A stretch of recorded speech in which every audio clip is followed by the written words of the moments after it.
මට හිතුණා ඔයා මේ හැර ඉන්න ඕන කියලා. මට මතකයි. ටේල්ස් වනම් හරිම හොර ගෙඩියෙක්. දන්නවද මං ඔයාව හොයාගත්ත ඉවෙන්? කෝයි පාර? මේක නම් අපේ හාදයක තන වෙන්න බෑ වගේ. නියමයි. මේ ඉන්න මගේ නැටි දෙකේ මොලකාර යාළුවා. කොහොමද? ටේල්ස් මේ මම ඔයාගේ හොඳම මොකද්ද ආදම් මට කිව්වේ? ටේල්ස් මගේ නම තමයි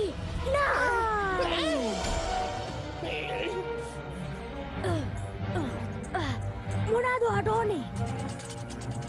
කවුද ආවෙව්වේ?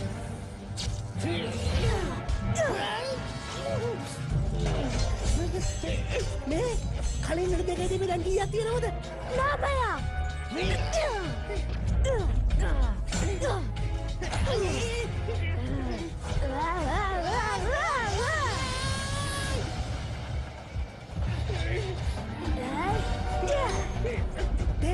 ඕක නවත්තන්න. කිව්වම අහනකො අපි යාළුවෝ. නිකම්ම නේ හොඳම යාළුවෝ. මට කිසි යාළුවෙක් නෑ. ඔයාට හොඳම යාළුවෙක් ඉන්නවනේ.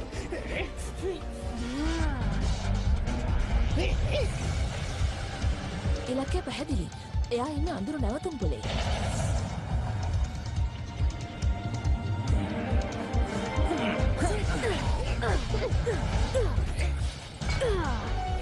ඔයාද නියම වැඩකාරයෙක්නේ. කවුද ආට පුරුදු කරේ? මම මේ වෙගෙන ගත්තේ මම විසින්මයි. වෙන කවුරුත් මට උදව් කරේ නෑ.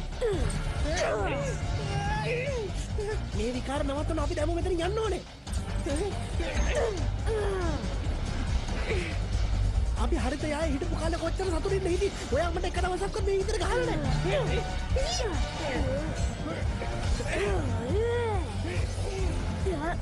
මට කියන්න ඔයාට ගෙදර යන්න ඕනේ නැද්ද? නිල් පාට අහස අපේ මූදු වෙරළ ඔයාට මතක නැද්ද? ඔය සීනි බෝල කතා කියලා මාව රවට්ටන්න හැදුවට මන් රැවටෙන්නේ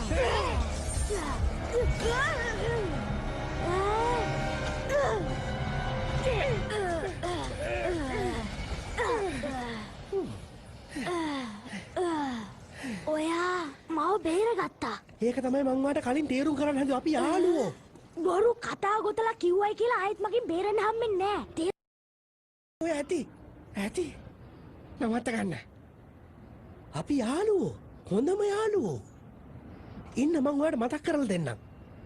මං කියන්නම් ඔයාට අපි දෙන්න මුණ ගැහිච්ච හැටි. ඔයා එතකොට හරිම චූටි නරි පැටියෙක්.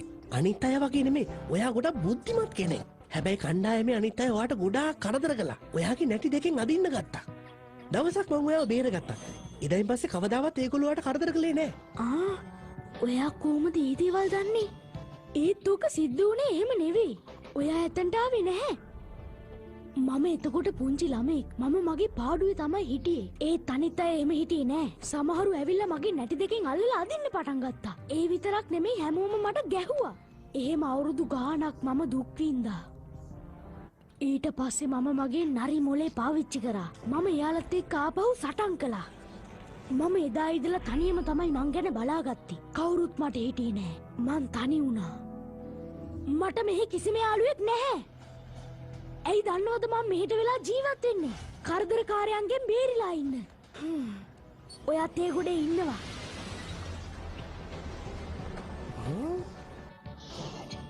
මේක නම් මහ පුදුමයක්. ඔයා ඒ ටේල්ස්ම තමයි. ඒත් ඔයා වෙනස්. මට තේරෙන්නේ ඇයි මේ? ඒක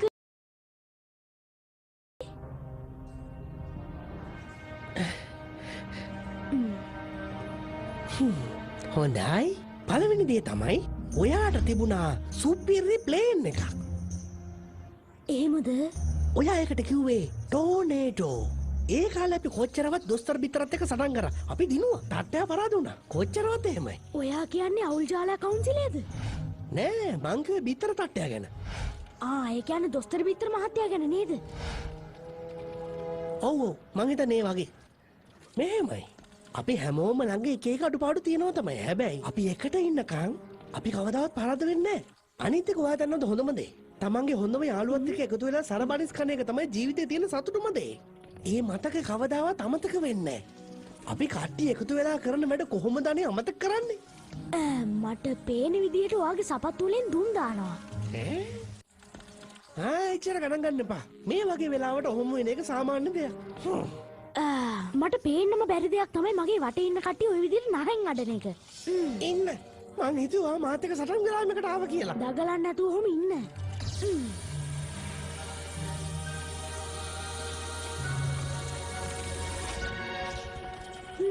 හරි පුදුමයි. ඔයාගේ මුළු ඇගේම ශක්ති මට්ටම් ගොඩක් අඩුයි. මේකට මල්ලක කරන්න දෙයක් තියෙනවා. එන්නකෝ.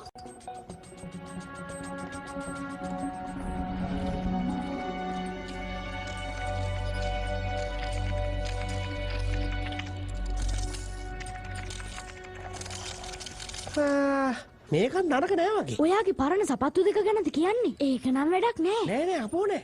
ඔයාට කලින් දෙමුනේ වලිග දෙකයි. දැන් බලන්නකෝ 9ක්ම තියෙනවනේ. නියමයි. ඒක නම් හරි පුදුම වැඩක්.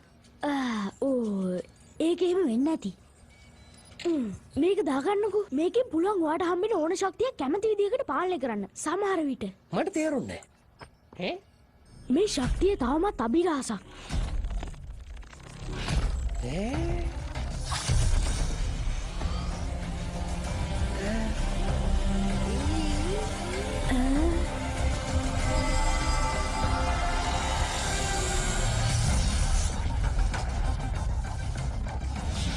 නියමයි. ඒක නම් සුපිරි. කලින් වගේ ශක්තිය අපත යන්නේ නැහැ. ඒක නම් නියමටම තියෙනවා. සුපිරි. ඒක නම් පුදුමයි. ඔයාගේ අත්වැසුණු සපත්තු දෙකයි ශක්තියට ඔරොත්තු දෙනවා වෙනුවට ඒව ශාරීරික විදිහට අනුගත වෙනවා. මට නම් හිතා ගන්නත් බෑ. ඇත්තටම මොකද්ද මේ සිද්ධ වෙන්නේ? මේක නම් නියමයි. හොඳේ. දුන් දාන්නෙත් නැහැ, ලිස්සන්නෙත් නැහැ, කිසි ප්‍රශ්නයක් නැහැ. ඔයාට ස්තුතියි. එහෙම තමයි නියම යාළුවෝ. දැන් තියෙන්නේ මේක ටෙස්ට් කරලා බලන්න. ඕ පොඩ්ඩක් ඉන්න. ඕක ආරක්ෂිත නෑ.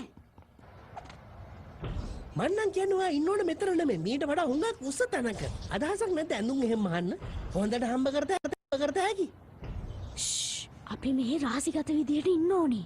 කවුන්සිලයේ හැම තැනකටම ඇහැ ගාගෙන ඉන්නේ. ඔයාගේ මතකේ ආපහු ආවට පස්සේ ඔයාට පිළිගන්න වෙනවා ගමේ හිටපු හොඳම දරුවෝ මම කියන එක. ඕනනම් දුවලා බලමුද? මොකද්ද?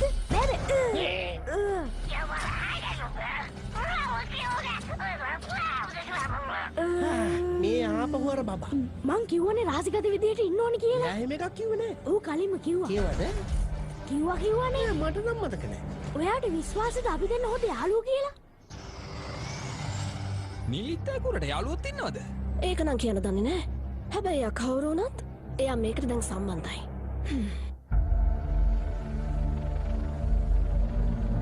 කොහෙද ඉන්නේ? කවුද දන්නේ? හොරන්නද? මොකද්ද මේ එළිය? ඒක නම් හරිම අමාරුයි. කවුද? කොහෙද? ඔයා නිකම් මහන්සි වෙනවා සොනික්. ටේල්ස් මේ ඔයාද යාළුවේ? ඇහුවට තරහ වෙන්න එපා. මට ඔක්කොම මොද වෙලා පේන්නේ. ඔයා ওই මුසෙක් කෙනාද කොට එක්කනද? එහෙම නැත්තම් මේ එමි? යමි මට හිතනවා මෙහෙ ඉන්නවද කියලා. යතුරු හම්බුණාද? හොයාගත්තේ නෑ. අනික මගේ නම තමයි රස්ටි රෝස්. ඔයා රොබෝ කෙනෙක්. නැහැ. යාන්ත්‍රිකව වැඩි දියුණු වුණ කෙනෙක්. පැවැත්ම සඳහා වර්ධනය වීම වැදගත් වෙනවා. ඔයාට ওই දේවල් තේරෙන්නේ නෑ. අයියෝ එමි. Rusty rose. විකාර නවත්ත ගන්න. ඔයා හිතන තරම් ලේසි වෙන්නේ නෑ මේ වගේ තැනකට ඇවිල්ලා ජීවත් වෙන්න.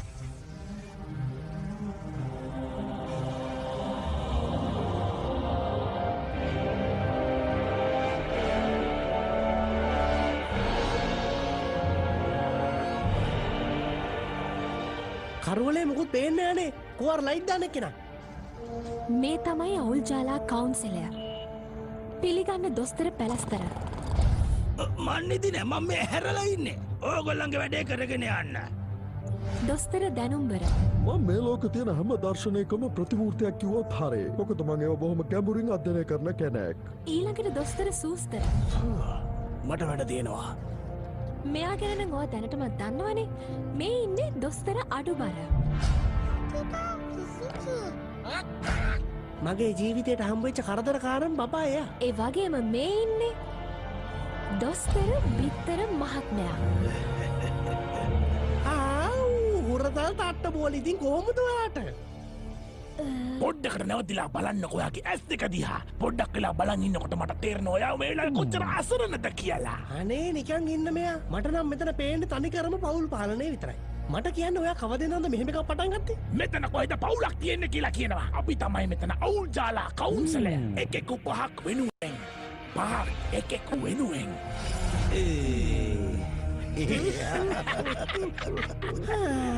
එක්කෙනෙක් මලිවට දැන් මෙතන පහක්. අනේ අම්මේ මං වැටිච්ච මාරුවක්. තමයි මේක නම් ඛේද වාචකයක්. ඒ කොහොමද අපි ගැන දන්නේ නැත්තේ? අපි හරිම ප්‍රසිද්ධයිනේ. අපි කියන්නේ ඉතින් අපිම තමයි. අපිට ඕන දේ විතරයි මෙතන මේ සිද්ධ වෙන්නත් ඕන. එතකොට මේ හාදියද මේ හැම අලකලංචයක්ම කළේ? මට නම් මෙයාගේ පාට අල්ලන්නෙත් නෑ, පෙනුම අල්ලන්නෙත් නෑ, කූරු අල්ලන්නෙත් නෑ. හේයි එහෙම කියන්න එපා. මම මේ පෙනුම රැකගන්න කොච්චර දේවල් කරනවද කියලා දන්නවද බිත්තර තට්ටයෝ? ඔව් මං කලින් කිව්වේ මෙයාට කියා දෙන්න ඕනේ අපි මේ කවුද කියලා. අනිත් එක මේ නිල් පාට සතා ගැන කිසිම තොරතුරක් අපේ ඩේටාවලවත් නෑ. සතෙක්? ඇත්තට? මෙයා කොහෙන් පැවතගෙන ආපු කෙනෙක්ද කියලා කවුරුවත්ම දන්නේ නෑ. මොකක්? මම මෙච්චර කාලයක් හිටියේ මෙහෙම තමයි හොඳේ. ඔයා කියන්නේ බොරු වුණාට ඔයාගේ ශක්ති සටහන් වල තියෙන දේවල් සම්පූර්ණ ඇත්ත. මට ඉදිරිපත් කරන්න යෝජනාවක් තියෙනවා. මෙයාගේ ගැටලු හොයාගන්න දෝෂ පරීක්ෂණයක් කරන්න හරි. එයා දන්නවනේ මේ මම මේ පරීක්ෂණ ආරම්භණම් වලට කැමති නෑ කියලා. මේ නිල් හාව යොදාගෙන පරීක්ෂණයක් කරන්න කැමති අය කවුද? අත උස්සන්න බලන්න. මං නම් උඩින්ම කැමති. ඒ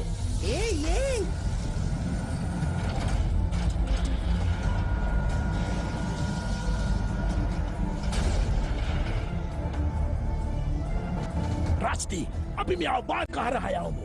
එහෙම කරලා බලමු මෙයා කොච්චර බලවත්ද කියලා.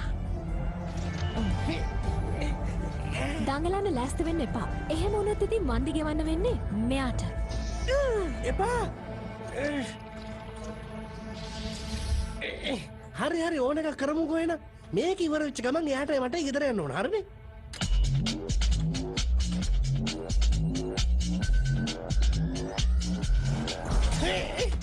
ලේසර් කියන්නේ නම් මට පේන්නම බැරි චාටියක්.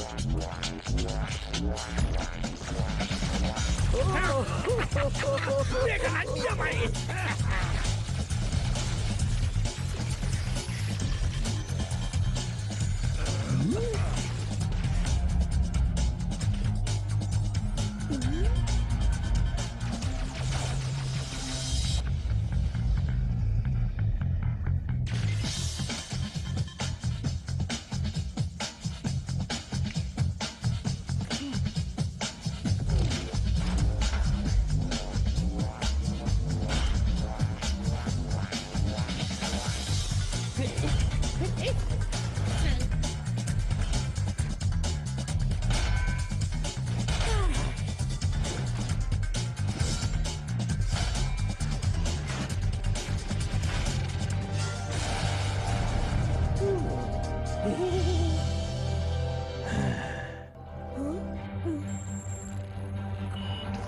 ඇත්තට ඔයාලට මේක එපා වෙන්නෙම නැද්ද? මේක විශාල කරදරයක් වුණානේ අප්පා. තවමත් මේ පරීක්ෂණය අවදානම් සහිතයි. අපි තාමත් එයාගේ උපරිම සීමාව දන්නේ නැහැ. එහෙනම් ඉතින් දුවන්න සලස්වන්න ඔය නිල්ලිත් බබා. අයියෝ එමි ඔයාට ඔයාගේ යාළුවා ගැන දුකක් හිතෙන්නේ නැද්ද? මේ කුරුල්ලු ගැන පොඩ්ඩක් හිතුවනම් හොඳයි. ඔයා නම් හරිම නරක වෙලා. ඔයාලට මම පරීක්ෂා කරන්නද? හරි කමක් නෑ. එහෙනම් මේකත් කරලා බලනවාකෝ. මම පෙන්නන්නම් මගේ බලය මොකද්ද කියලා.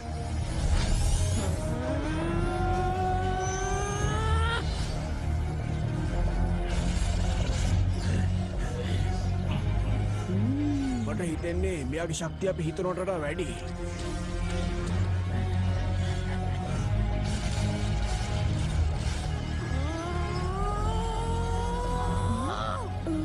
මට ඒක හිතුණා. මෙයාගේ ශක්තියෙන් මුළු නගරෙ මුණක් බලගන්නන්න පුළුවන්. මෙයාගේ ශක්තියෙන් අපේ මුළු පද්ධතියම ආරෝපණය වෙනවා. මේ ඉත්තේවගේ ශක්තිසාරය අන්තිම බිඳුව වෙනකන් ඇදලා ගන්න ඕන.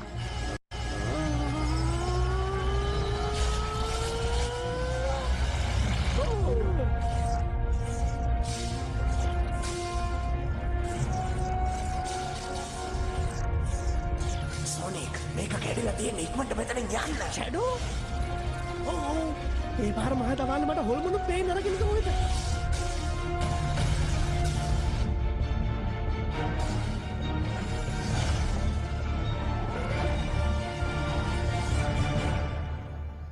හරි එහෙනම් අපි හැමෝම දැන් ගිහිල්ලා මං ගිහින් මල මුදු ටික අරන් එන්න සෝනික්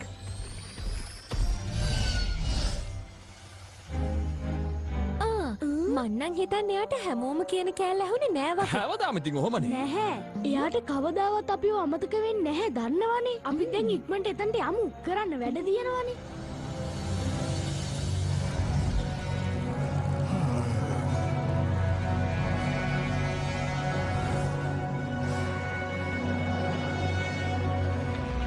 අපූරුයි. ඔයාලා ඒක දැක්කද? බලන්න වෙලා තියෙන දේ. පිපුරුම කෙලින්ම යන්න කන්ද උඩටම. මේ අහන්න ඔයාලා දැක්ක දාන්න අරක. ඒ වලාකුළු පොඩ්ඩක්වත් හෙලවෙන්නේවත් නෑ. මොනා හරි අමුතු දෙයක් සිද්ධ වෙනවා වගේ. ටේල්ස් හරි මට තේරුණා.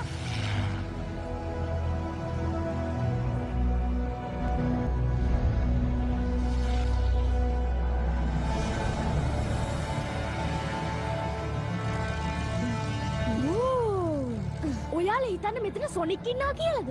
එහෙනම් මෙතන රොබෝලා ඉන්න විදිහක් නැහැනේ. අපේ යාළුවෝ කවදාවත් රහසින් දැනකට ඇතුල් වෙන්නේ නැහනේ. අපි යාට කලින් මෙතනට ඇවිල්ලාද? ඒත් කොහොමද? ඉක්මනට මේක ගොඩ බාන්න. අපි හොයාගමු මොකද සිද්ධ වුනේ කියලා. ඇවිදින බයි දහස් අඩිය කියලා කතාවක් තියෙනවනේ. ඒක එහෙමනම් මගේ කකුල් දෙක කොහොම ඇද්ද? මං හිතාගෙන ඉන්න කකුල් දෙක බැංකුවට තියලා සල්ලි අරගෙන ඒ සල්ලි වලින් තරමනිස් කන්න.